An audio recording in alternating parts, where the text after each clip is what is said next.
86%, 2026년 1월 팜 주메이라의 5성급 호텔들이 기록한 객실 점유율입니다. 하지만 단 6주 뒤 이 수치는 15%로 폭락했습니다. 초기 열흘 동안에만 3만 7천 편의 항공편이 취소되었습니다. 하룻밤 사이에 22만 6천 건의 단기 임대 예약이 플랫폼에서 사라졌습니다. 두바이 금융시장은 3년 만에 처음으로 이틀 연속 문을 닫았습니다. 거래가 재개되자 부동산 지수는 21% 폭락했고 올 한 해 동안 쌓아올린 모든 상승분이 단 몇 시간 만에 허공으로 사라졌습니다. 관광객들이 지갑을 다지면서 이 지역은 매일 6억 달러라는 엄청난 손실을 입으며 피를 흘리고 있었습니다. 그리고 모래와 거대한 인공암석, 페르시아 만바닥에 쏟아부은 눈부신 야망 아래에서 이 섬은 10년이 넘는 세월 동안 매년 5mm씩 서서히 가라앉고 있었습니다. 이것은 단순히 갈등에 대한 이야기가 아닙니다. 오늘 여러분과 저는 인류 역사상 가장 대담한 도시가 설계조차 되지 않은 거대한 위협과 마주할 때 어떤 일이 벌어지는지 추적해 보려 합니다. 세상이 그 신화를 의심하기 시작하는 그 결정적인 순간을 말이죠. 2026년 3월 1일 새벽 2시 47분 샤헤드형 드론 한 대가 팜 주메이라의 초승달 모양 방파제 하늘을 뚫고 날아들었습니다. 시험장은 비어 있었고 선베드는 겹겹이 쌓여 있었습니다. 각국 정상과 IT 억만장자, 6대주의 왕족들이 드나들던 페어몬트 더팜 호텔의 하얀 복도에는 오직 정막만이 감돌았습니다. 그 순간 입구가 불길에 휩싸였습니다. 세계에서 가장 유명한 인공섬의 나뭇가지 모양 영토 위로 검은 연기가 피어올랐습니다. 4명이 중상을 입었고 불은 1시간 만에 꺼졌습니다. 하지만 그 폭격의 잔상은 이미 전 세계 모든 사람들의 화면으로 퍼져나간 뒤였습니다. 그리고 지구상 어딘가에서 두바이 여행을 꿈꾸던 수천만 명의 사람들이 조용히 웹브라우저 창을 닫았고 다시는 그 창을 열지 않았습니다. 불가능이라는 모래성 위에 세워진 도시를 무너뜨리기 위해선 대체 무엇이 필요할까요? 2021년 6월 위성사진은 이미 수개월 동안 숫자가 가리키던 진실을 확인해 주었습니다. 두바이는 3년 연속으로 자체 관광 기록을 갈아치웠고 2024년 한 해 동안 1715만 명의 해외 숙박 관광객을 끌어모았습니다. 그리고 2025년 그 수치는 1959만 명으로 또다시 상승 곡선을 그렸습니다. 불과 한 세대 전만 해도 지도상에 존재하지 않던 도시에 전 세계 수많은 여행지들을 제쳐두고 2천만 명에 육박하는 인구가 발을 디디기로 선택한 것입니다. 2025년 한 해 동안 오직 관광 산업으로만 아랍에미리트 경제에 거의 700억 달러에 달하는 자금이 유입되었습니다. 이는 국가 전체 국내 총생산의 12%에 달하는 규모였습니다.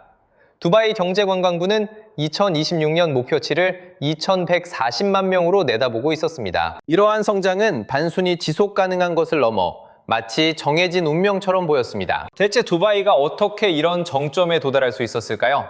이제 저와 함께 세기초로 거슬러 올라가 보시죠. 오직 불가능이라는 단어로만 설명 가능한 그 극단적인 야망의 시작점으로 말입니다. 2001년 6월 페르시아만의 깊은 바다를 뚫고 야자수 모양의 거대한 인공섬을 건설하는 대역사가 시작되었습니다. 해저에서 퍼올려 인간과 기계의 손으로 다듬은 9,400만 입방미터의 모래가 투입되었고 이는 줄기와 나뭇가지 그리고 11km에 달하는 초승달 모양의 방파제로 변모했습니다. 기초를 단단히 고정하기 위해 하자르 산맥에서 캐낸 100만 톤의 발파함이 바다 밑바닥에 깔렸습니다. 한쪽은 사막, 한쪽은 바다에 갇혀있던 도시에 이 섬 하나로 거의 250마일에 달하는 새로운 해안선이 생겨났습니다. 우주에서도 맨눈으로 볼 수 있었던 이 프로젝트는 공학적 관점에서 인류 역사상 가장 무모하고도 거대한 도전 중 하나였습니다. 이 프로젝트를 주도한 국영개발사 나킬은 2006년 마침내 첫 번째 주거단지의 양도를 시작한다고 발표했습니다. 2007년 10월까지 75%의 부동산이 주인을 찾아갔고 500가구가 이미 섬에 거주하기 시작했습니다. 2009년 말에는 초승달 방파제를 따라 28개의 호텔이 문을 열었습니다. 아틀란티스 더 팜 호텔은 무려 2천만 달러짜리 초호화 파티와 함께 개장하며 완전히 새로운 형태의 도시가 탄생했음을 단 하룻밤 만에 전 세계에 선포했습니다. MR 프로퍼티스의 창립자이자 두바이 부동산 신화의 핵심 설계자 중 한 명인 모하메드 알라바르는 당시의 집단적 야망을 꿰뚫어보는 아주 명확한 한마디로 그 시대를 정의했습니다. 우리는 오늘을 위해 짓는 것이 아닙니다. 그가 2000년대 중반에 남긴 말입니다. 우리는 사람들이 감히 상상조차 하지 못한 미래를 건설하고 있습니다. 2004년과 2008년 사이 과감하게 움직인 투자자들은 300에서 600%의 수익률을 올렸습니다. 일부 이례적인 투자건은 15년에서 18년에 걸쳐 무려 1000%의 수익을 기록하기도 했습니다. 팜 주메이라는 단순한 주소지가 아닌 하나의 이정표이자 두바이가 오직 물과 모래, 그리고 인간의 의지만으로 탐욕과 열망을 창조해낼 수 있음을 보여주는 증거였습니다. 2025년이 되자 이 섬은 6만 명이 넘는 주민의 터전이 되었고 30개의 호텔과 수백 개의 레스토랑, 그리고 지구상에서 가장 값비싼 부동산들의 집합소로 자리 잡았습니다. 당시 팜 주메이라의 노른자의 매물들은 위치와 전망에 따라 평방피트당 3,600에서 14,000디르함을 호가했습니다. 두바이 금융시장 부동산 지수는 2023년 38%, 2024년 63%, 2025년 15% 상승했으며 급기야 2026년 2월에는 사상 최고치인 16,910.3포인트를 기록하며 정점을 찍었습니다. 하지만 이미 2009년에 그 누구도 입 밖에 내고 싶어 하지 않는 기묘한 수치가 데이터상에 포착되었습니다. 전 세계 인공구조물의 안정성을 모니터링하던 나사의 레이저 고도계 위성이 팜 준주메이라 밑바닥에서 예기치 못한 징후를 감지한 것입니다. 섬이 가라앉고 있었습니다. 급작스럽거나 파괴적인 수준은 아니었지만 매년 5mm라는 일정한 속도로 정밀하고 꾸준하게 침하가 진행 중이었습니다. 훗날 두바이 시당국의 조사에 따르면 섬의 일부 구역은 이미 약 2.5cm가량 내려앉은 것으로 밝혀졌습니다. 그러나 개발사인 나킬 측은 이러한 조사 결과의 신빙성을 전면 부인했습니다. 나킬의 환경부서 책임자인 숀 레너하는 섬이 지극히 안전하며 만약 집안 침하가 있었다면 건물 균열이나 배관 누수, 유리창 파손 등의 징후가 육안으로 나타났을 것이라고 단언했습니다. 그는 그런 현상이 발생했다는 어떠한 증거도 전혀 없다고 주장했습니다. 엔지니어들 역시 건설 과정에서 모래를 진동시켜 단단히 다지는 심층 진동 다짐 공법을 적용했기 때문에 기초 지반이 흔들림 없다고 강조했습니다. 그렇게 팜 주메이라는 여전히 바다 위에 떠 있었습니다. 부동산 가격은 치솟았고 관광객도 계속 밀려왔습니다. 균열은 보이지 않는 어둠 속에 숨겨졌죠. 하지만 여러분과 제가 마주해야 할 불편한 진실은 화려한 광고 책자 뒤에 언제나 가려져 있는 법입니다. 개발사 나킬이 첫 입주를 마친 뒤 숨겨왔던 사실을 폭로했을 때였습니다. 이 인공섬 안에 들어설 총 주택수를 기존 4,500가구에서 상상도 못할 만큼 엄청나게 늘려버렸다는 폭로였습니다. 이웃과 넉넉한 거리를 기대하며 엄청난 프리미엄을 지불했던 구매자들은 2009년 뉴욕타임스 보도처럼 닭장 같은 곳에 갇히고 말았습니다. 이 무단 증축은 대중에게 단 한마디 공고도 없이 비밀리에 이루어졌습니다. 개발사 측은 그저 사업 비용을 잘못 계산했다며 자금을 확보하기 위해 추가 분양이 불가피했다는 변명만 늘어놓았습니다. 이웃과의 넉넉한 공간, 철저한 사생활 보호, 독점적인 해방감은 그렇게 소리 없이 사라졌습니다. 분노한 입주민들의 항의가 빗발쳤습니다. 하지만 집값이 폭등하자 대부분은 침묵을 선택했습니다. 진짜 문제는 그 뒤에 터진 심각한 수질 오염이었습니다. 파도와 모래 침식을 막아준다던 거대한 방파제가 치명적인 부작용을 낳은 겁니다. 인공섬 구석구석으로 흘러들어야 할 바닷길을 완전히 가로막아 버렸습니다. 물살이 가장 정체되는 내륙수로 인근 주민들은 매일같이 진동하는 악취에 고통받기 시작했습니다. 해양생물학자들은 경고합니다. 건설 전 이곳을 가득 채웠던 산호초 생태계가 무자비한 매립공사로 초토화되었고 결코 회복되지 못했다고 말입니다. 약 30km에 이르는 걸프만 해저 생태계가 영구히 파괴되자 환경단체들이 들고 일어났지만 당국의 공식 답변은 묵살에 가까운 경명뿐이었습니다. 이제 저와 함께 팜 주메이라를 넘어 현실보다 야망이 비정상적으로 비대했던 두바이 인공섬 개발의 거대한 실체를 직접 들여다보겠습니다. 2003년부터 2008년까지 세계 지도 모양을 본떠 야심차게 조성한 300개의 인공섬, 더 월드가 바로 대표적입니다. 지상 최고의 낙원으로 홍보되었던 이곳은 2010년쯤 물류 담당 업체가 섬들이 서서히 가라앉고 있다는 경고를 보내며 파국을 맞았습니다. 2010년대 중반이 지나도 개발된 섬은 300개 중 고작 손에 꼽을 정도였고 대다수는 거센 바닷바람 속에 쓸쓸히 무너지며 방치되어 있습니다. 2002년에 발표된 팜 제베 랄리는 기존 팜 주메이라의 2배 크기로 기획된 그야말로 상상을 초월하는 초대형 프로젝트였습니다. 하지만 2008년 전 세계를 덮친 금융위기가 두바이 부동산 시장을 흔들면서 공사는 무기한 중단되고 말았습니다. 그렇게 15년 넘게 방치된 유령섬을 지켜본 인물이 있습니다. 걸프 지역 호텔 전문 컨설턴트인 주디스 카트라이트 대표는 10년 이상 이 시장을 면밀히 추적해왔습니다. 그녀는 누구보다 잘 알고 있었습니다. 쉬지 않고 폭주해온 두바이식 자본주의가 안고 있는 치명적인 불안 요소를 말입니다. 그녀는 2026년 초 저희 취재진과의 인터뷰에서 단가를 낮출수록 원치 않는 부류의 고객이 유입되기 때문에 두바이가 아예 초고가 마케팅으로 전환한 것은 매우 현명한 선택이었다고 밝혔습니다. 수많은 호텔이 패닉에 빠져 있다고 지적한 그녀는 위기 대처법을 조언하려 했던 것이지만 역사상 최악의 파국이 닥치기 직전에 던져진 이 경보는 아무도 예상치 못한 거대한 복선이 되었습니다. 중동의 지정학적 화약고는 이미 수년 전부터 요동치고 있었습니다. 미국과 이스라엘 그리고 이란 간의 뼈저린 갈등은 2023년부터 2024년 그리고 2025년에 이르기까지 일촉즉발의 파국으로 치닫고 있었습니다. 이란에 대한 혹독한 경제 제재와 2025년부터 2026년까지 이어진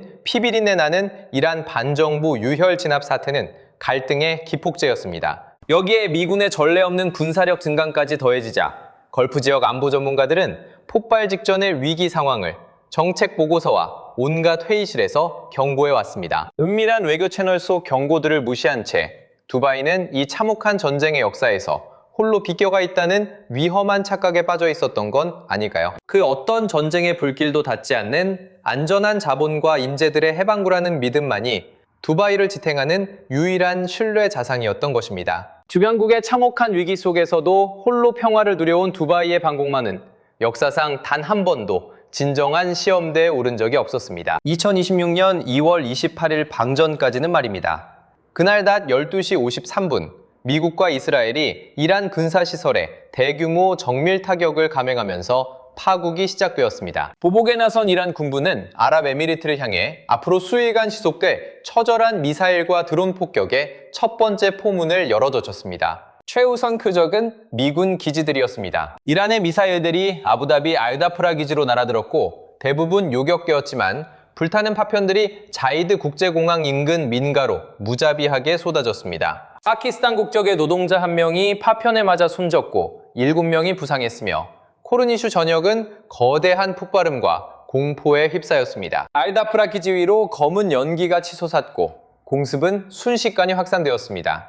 이윽고 제베랄리 항구에서 화재가 발생하자 당국은 단순한 요격 파편 때문이라며 사태를 축소하기 급급했습니다. 국가 생명선과도 같은 아부다비 최대 규모의 루아이스 정유단지도 예외는 아니었습니다. 하루 92만 2천 배럴의 원유를 쏟아내던 초대형 에너지 거점이 이란의 자폭 드론에 직격당한 것입니다. 정유시설 전체가 즉각 가동을 멈췄고 곧이어 태평양 표준시 기준 새벽 4시 30분에는 아랍에미리트 현지의 아마존 데이터 센터마저 폭격 파편에 맞아 불타기 시작했습니다. 서버 전력이 완전히 끊기며 세계 대륙의 핵심 디지털망이 한순간에 마비되었습니다. 그리고 마침내 3월 1일 새벽 공격 드론이 팜 주메이라 하늘을 뚫었습니다. 세계 최고 부호들과 국빈들이 드나들던 상징적인 페어몬트 호텔 입구가 처참한 불길에 휩싸인 순간이었습니다. 투숙객들은 긴급 대피했고 불길은 잡혔지만 4명의 무고한 민간인이 중상을 입었습니다. 하지만 불과 몇 분 만에 참혹한 영상이 전 세계로 퍼졌고 외신 헤드라인은 단순 파편 추락이라는 당국의 해명을 철저히 외면했습니다. 외신들은 일제히 두바이 초호화 호텔 피격이라 보도했고 기술적 진실 따위는 분노한 대중에게 아무런 위안이 되지 못했습니다. 안전지대라는 두바이의 신화가 전 세계인의 뇌리 속에서 무참히 박살난 것입니다. 미디어 원 호텔의 마크리 총지배인은 실시간 데이터로 급락하는 예약 지표를 지켜보며 공습 직후 두바이 전역의 호텔 시장이 마주한 참혹한 현실을 생생하게 기록했습니다. 이제 우리 모두 목격하고 있습니다. 그가 밝힌 예약 지표는 그가 평생 일해온 두바이 역사상 가장 처참하게 무너져 내리고 있었습니다. 두바이 관광청은 급히 호텔들에 가격 동결령을 내렸습니다. 투숙을 연장하는 고객의 숙박 요금을 올리지 말고 충격을 흡수해 어떻게든 안정을 유지하라는 지시였습니다. 하지만 그 혼돈의 첫날, 저와 여러분이 알던 평온은 다른 세상의 얘기였습니다. 두바이 국제공항마저 일시 폐쇄되었습니다. 항공 시스템이 날아오는 적의 공습을 감지하자 승객과 직원들은 대피소로 긴급 대피했습니다. 유나이티드 항공은 3월 4일까지 두바이행 전 노선을 취소했습니다. 불과 몇 시간 만에 수십 개의 글로벌 항공사들이 뒤를 따랐습니다. 3월 8일까지 걸프 지역으로 오가는 항공편 중 무려 3만 7천 건의 취소가 발생했습니다. 유럽 최대 여행사 TUI 그룹은 두바이 패키지 상품을 전면 중단했습니다. MSC 크루즈 역시 72시간 만에 모든 걸프만 노선에서 크루즈선을 철수시켰습니다. 두바이 금융시장은 3월 2일과 3일, 이틀 연속으로 문을 닫았습니다. 전례를 찾기 힘든 초유의 사태였습니다. 3월 4일 거래가 재개되자마자 억눌렸던 매도 폭탄이 터졌습니다. 개장하자마자 MR 프로퍼티스와 알다르 프로퍼티스 모두 5%의 하한가를 기록하며 거래가 정지되었습니다. 2월에 16,910포인트를 기록했던 두바이 금융시장 부동산 지수는 3월 9일 13,353포인트까지 수직 낙하했습니다. 단 11일 만에 21%가 증발해버린 것입니다.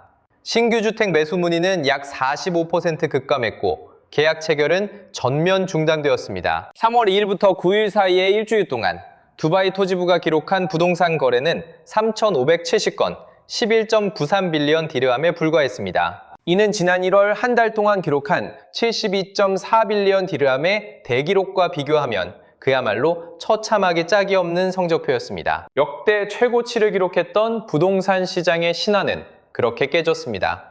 게다가 미사일은 멈추지 않았습니다. 2026년 4월 1일 기준 이란은 아랍에미리트 전역을 향해 탄도미사일 438발, 드론 2012대, 순항미사일 19발을 퍼부었습니다. 비록 사드와 패트리엇 방공망이 이중 90% 이상을 요격해냈다고는 하지만 요격된 파편들이 도심으로 쏟아졌습니다. 주거지역과 공항 인근, 그리고 화려한 팜 주메이라 위로 잔해가 낙하했습니다. 이로 인해 13명이 목숨을 잃고 224명이 부상을 입었습니다. 두바이 상공에서 포탄이 파괴될 때마다 전 세계의 수많은 사람들은 조용히 그리고 단호하게 두바이에 가지 않겠다는 결정을 내렸습니다. 차가운 수치들은 거짓말을 하지 않습니다. 저와 여러분이 외면할 수 없는 진실이 여기 있습니다. 2026년 1월만 해도 두바이 5성급 호텔의 객실 점유율은 86%로 역대 최고 수준의 성수기를 누리고 있었습니다. 하지만 3월 말에 이르러 팜 주메이라 지역 호텔들의 점유율은 21%까지 곤두박질 쳤음을 스미스 트래블 리서치는 확인했습니다. 페어몬트, 파이브팜, 그리고 힐튼 팜 주메이라 같은 대표적인 랜드마크 호텔들의 상황은 훨씬 더 참담했습니다. 중동의 온라인 여행사 위고의 최고 비즈니스 책임자인 마문 하미다는 도시 전체 초호화 호텔들의 점유율이 15에서 20% 수준에 머물고 있다고 전했습니다. 세계에서 가장 비싼 편에 속하던 일반 객실 요금조차도 주요 대표 호텔들에서 최소 20에서 최대 40%까지 인하되었습니다. 하룻밤에 1000디르함을 호가하던 파이브팜 주메이라는 급기야 비상 프로모션을 적용해 349디르함에 방을 내놓았습니다. 에어비앤비 같은 단기 임대 시장의 데이터 역시 참혹하기는 마찬가지였습니다. 에어DNA에 따르면 2월 28일부터 3월 29일까지 단 한 달 만에 아랍에미리트 전역에서 22만 6,500건의 예약 취소가 쏟아졌습니다. 같은 기간 4년 동안 한 번의 꺾임도 없이 우상향하던 전체 부동산 시장도 역사상 처음으로 뚜렷한 월간 하락세를 맞이했습니다. 부동산 연구 분석 기업 라이덴에 따르면 2026년 3월 주택 판매액은 전월 대비 20% 가까이 급감하며 10.1빌리언 달러에 그쳤습니다. 3월 전반기 거래량은 약 6,122건으로 곤두박질 쳤는데 이는 직전 2주 동안 기록한 8,000건과 비교해 대략 8,199건에서 25%나 급감한 수치이며 시장 규모 자체가 급격히 축소되고 있음을 보여줍니다. 식음료 및 서비스 분야 자영업자들이 입은 타격은 그야말로 폐업을 넘어 생존을 위협하는 괴멸적인 수준이었습니다. 관광객에 전적으로 의존하던 매장들은 50에서 80%의 매출 급감을 겪었으며 일부는 손실이 80%를 넘었다고 호소했습니다. 텅빈 식당 테이블, 무급휴직에 들어간 주방 직원들, 그리고 더 이상 소비되지 않는 식자재 대금을 독촉하는 거래처들만 남은 절망적인 상황이었습니다. 결국 인공섬 군도에 위치한 아난타라 월드 아일랜드 두바이 리조트는 2026년 4월 10일 영구 폐업을 선언했습니다. 2021년에 개업해 영업한 지 5년도 채 되지 않은 시점이었습니다. 항공업계의 성적표 역시 극도로 암울했습니다. 전쟁 발발 이후 3월 말까지 중동으로 가는 3만 건 이상의 항공편이 취소되었습니다. 그리고 두바이 국제공항은 2025년에 9,500만 명 이상의 여객을 처리하며 세계 최고의 허브로 군림했으나 순식간에 정상 운영 용량의 극히 일부로 전락했습니다. 하루에 50만 명 이상의 여행객을 실어 나르던 터미널 빌딩은 이제 사람을 찾아보기 힘들 정도로 황량한 유령 도시 같았습니다. 치솟는 항공료 가격과 운항 축소에 직면한 항공사들은 설령 운항이 재개되더라도 요금을 크게 올릴 계획이어서 관광 수요의 회복은 요원해 보였습니다. 전반적인 경제 피해 전망은 상상을 초월합니다. 세계 여행 관광협회는 걸프 지역 전체에서 매일 6억 달러 규모의 손실이 발생하는 것으로 추정했습니다. 원래 두바이의 2026년 관광 수입 전망치는 35.6 빌리언 달러로 에미리트 국내 총생산의 11.5%를 차지하는 거대한 축이었습니다. 이 예측은 2,140만 명의 외국인 관광객 유치를 전제로 한 설계였습니다. 하지만 투어리즘 이코노믹스의 충격적인 분석 보고서가 나왔습니다. 사태 발생 몇 주 후 발표된 이 보고서는 2026년 한 해 동안 중동을 찾는 관광객이 최대 2,300만 명에서 3,800만 명까지 감소할 것으로 내다봤습니다. 버지니아 공대의 호텔 관광 경영학과 교수인 낸시 가드 맥게이는 이 끔찍한 파국을 누구보다 명확하게 파악하고 있었습니다. 수십 년간 관광 위기를 연구해온 전문가답게 그녀는 세간의 추측을 걷어내고 이 파국이 지닌 본질을 아주 정확하게 진단했습니다. 그녀는 두바이 호텔 점유율이 70에서 80%나 폭락하면서 많은 호텔들이 고용 비용이라도 아끼기 위해 리모델링을 핑계로 임시 휴업을 선택하고 있다고 밝혔습니다. 대중의 심리적 변화야말로 그 어떤 경제 예측 모델도 감히 계산해내지 못한 핵심 변수였습니다. 두바이는 단순히 관광객을 잃은 것이 아닙니다. 이곳을 세계적 랜드마크로 만들었던 절대적인 안전지대라는 신뢰를 통째로 잃은 것입니다. 차가운 통계 수치 너머에는 더 비참한 인간적 희생이 존재합니다. 바로 두바이 서비스업의 거대한 축을 떠받치던 남아시아, 동아프리카, 그리고 필리핀 출신의 이주 노동자들의 절망적인 삶입니다. 그들이 마주한 상황은 2020년 3월 전 세계적인 대유행의 첫 달이 선사했던 공포와 소름 끼치도록 닮아 있었습니다. 호텔 청소부, 주방 보조, 수영장 관리인, 그리고 운전기사들은 언제 일터로 돌아갈 수 있을지 모른 채 가혹한 무급휴직으로 내몰렸습니다. 이들 중 상당수는 자신들만 바라보는 가족을 위해 수년 전 떠나왔던 그 고국으로 강제 송환되어 돌아가야 하는 처참한 현실에 직면했습니다. 한때 화려했던 팜 주메이라의 해변을 따라 정렬된 수많은 선배대에는 그 누구의 온기도 남아있지 않았습니다. 구찌와 샤넬 매장들은 매일 저녁 일찌감치 셔터를 내리며 불을 끄기 바빴습니다. 4월 26일부터 역사상 최초의 전면 대규모 개보수를 개시하며 무려 18개월 동안 완전히 문을 닫겠다고 공식 발표한 버즈 알 아랍은 25년이라는 찬란한 역사상 처음으로 차디찬 침묵 속에 잠겨버렸습니다. 아틀란티스 더팜에서는 버즈 알 아랍과 아틀란티스 두 곳에서 무려 8,400명의 투숙객들이 한꺼번에 대피하는 전대미문의 사태가 발생했습니다. 3월 17일과 19일 사이 이들은 아부다비 국제공항에 마련된 항공사들의 긴급 특별편을 타기 위해 시내에서 버스로 급히 이송되었습니다. 언제나 내일의 무조건적인 번영을 확신하며 건설되었던 이 도시는 이제 내일이라는 시간이 오늘과 조금이라도 닮아 있을지 장담할 수 없는 유례없는 불확실성에 직면해 있습니다. 두바이가 이 충격에 비틀거리는 동안 경쟁자들은 멈추지 않았습니다. 아부다비는 수년간 조용히 힘의 축을 옮겨왔고 이번 갈등은 그 속도를 미친 듯이 빨라지게 했습니다. 위기 이전부터 추진 중이던 야스아일랜드의 디즈니 테마파크 유치 발표는 이제 단순한 사업 계획을 넘어 완전히 다른 파괴적인 무게감으로 다가왔습니다. 두바이라는 이름이 글로벌 엔터테인먼트의 절대적인 대명사로 군림해온 이 중동 지역에서 말입니다. 위기의 도시에서 불과 90km 떨어진 곳에 세계에서 가장 강력한 콘텐츠 제국이 깃발을 꽂는다는 것은 단순한 상징적 사건을 넘어섰습니다. 그것은 두바이가 20년간 공들여 키워온 관광시장을 단숨에 빼앗으려는 선전포고였고, 당시 두바이는 매일 6억 달러라는 천문학적인 피해를 보고 있었습니다. 모하메드 빈 살만 왕세자가 주도하는 사우디아라비아의 비전 2030 경제 대전환은 무에서 관광산업을 창조하기 위해 이미 수천억 달러를 투입한 상태였습니다. 왕국 북서부에 건설 중이던 거대한 미래도시 네옴은 완공까지 여전히 수년이 더 걸릴 예정이었습니다.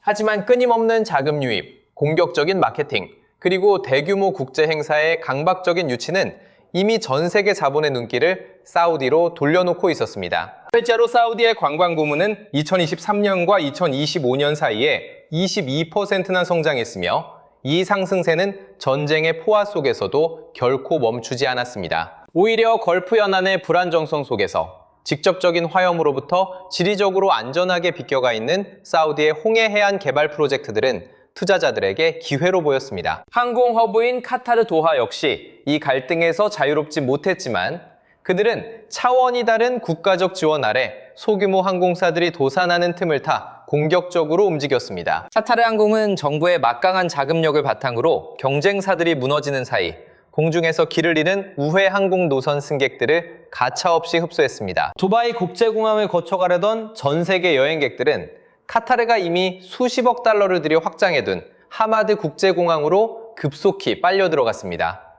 우회 노선을 택한 모든 승객은 결국 두바이가 누리던 장기적인 브랜드 신뢰도와 막대한 항공 수익이 통째로 도하로 이전되고 있음을 뜻했습니다. 이른바 파국의 경계선이라 불리는 임계점의 개념. 자, 이제 우리는 관광 의존형 경제의 회복이 단순히 어려워지는 것을 넘어 수학적으로 아예 불가능해지는 이 절망적인 현실이 마침내 두바이의 회계장부에 어떻게 기록되기 시작했는지 함께 짚어보겠습니다. 실제로 2025년 기준으로 아랍에미리트 전체 국내 총생산의 거의 12%가 바로 이 관광산업에서 나오고 있었습니다. 이 산업이 지탱하던 약 92만 5천 개의 일자리 대부분은 관광시장이 붕괴하면 단장 생계와 체류 자격을 잃게 되는 외국인 거주 노동자들의 몫이었습니다. 두바이 경제관광부가 애초에 계획했던 2026년의 목표 매출은 약 356억 달러에 달했습니다. 이는 2024년과 2025년에 전례 없는 성장세가 영원할 것이라는 오만한 가정하에 나온 수치였으나,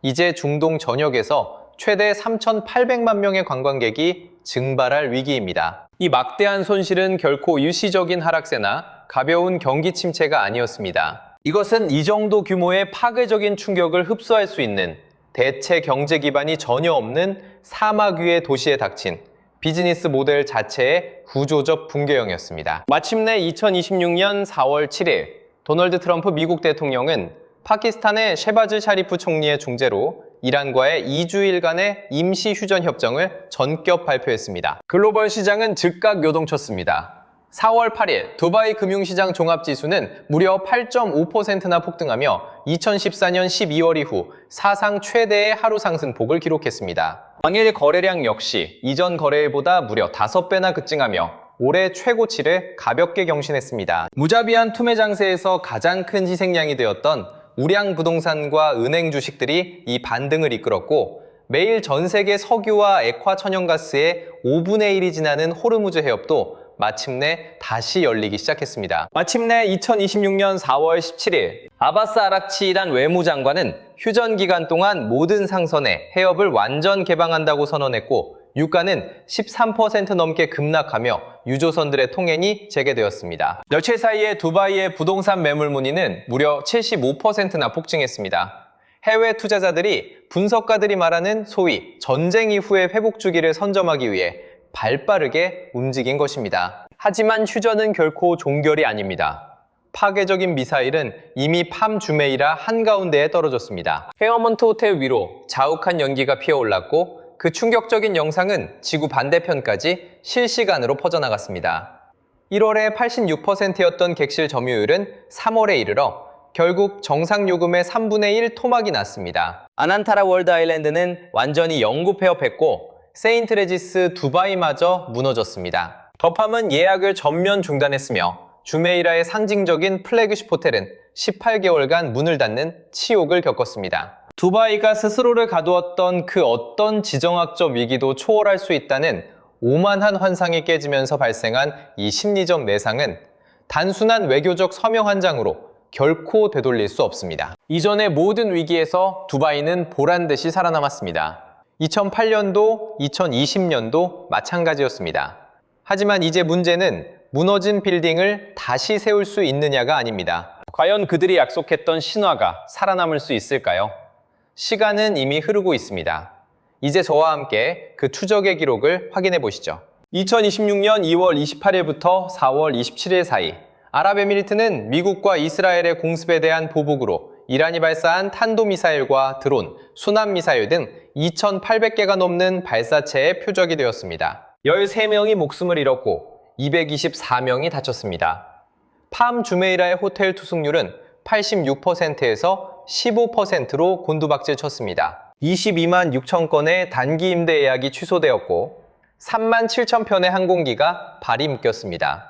두바이 금융시장의 부동산 지수는 21% 폭락했습니다. 월간 주택 판매량은 20% 감소한 101억 달러에 그쳤으며 이는 4년간 지속된 호황기 중 가장 가파른 수축이었습니다. 걸프 지역은 몇 주 동안 관광객 소비 지출에서만 매일 약 6억 달러에 달하는 손실을 입은 것으로 추정됩니다. 그리고 9,400만 입방미터의 모래로 지어진 야자수 모양의 인공섬, 그 위에 세계적인 호텔 입구에는 어떤 보수 작업으로도 사람들의 기억 속에서 지울 수 없는 깊은 그을음이 남았습니다. 두바이는 본질적으로 불가능이라는 확률에 정면으로 맞서겠다는 대담한 전제 위에 세워진 도시였습니다. 때가 다닐 강도, 경작할 땅도, 제대로 된 비도 내리지 않고 그 무모한 야망을 뒷받침할 역사적 선례조차 없던 이 도시는 단 한 세대 만에 결단을 내렸습니다. 세계에서 가장 많은 사람들이 찾고 가장 많은 투자가 이루어지며 누구나 단번에 알아볼 수 있는 땅이 되겠다는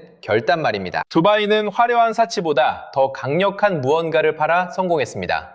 바로 확실성이었습니다. 막대한 자본과 강력한 의지가 결합된 인간의 창의력이 타고난 지리적 한계를 영원히 뛰어넘을 수 있다는 생각을 판 것입니다. 불안정한 바다 위에 섬을 만들고 사막 한가운데 마천루를 세우며 지구상에서 가장 지정학적으로 화약고 같은 곳에 안식처를 지어낼 수 있다는 믿음 말입니다. 이 약속은 20년 동안 굳건히 지켜졌으나 2026년 3월의 어느 새벽 정체불명의 드러난 데가 하늘을 가르며 날아들었습니다. 팜 주메이라의 초승달 모양 인공섬 상공에서 그 어떤 마케팅이나 건축적 기록, 부동산 수익률로도 막아설 수 없는 시험이 시작되었습니다.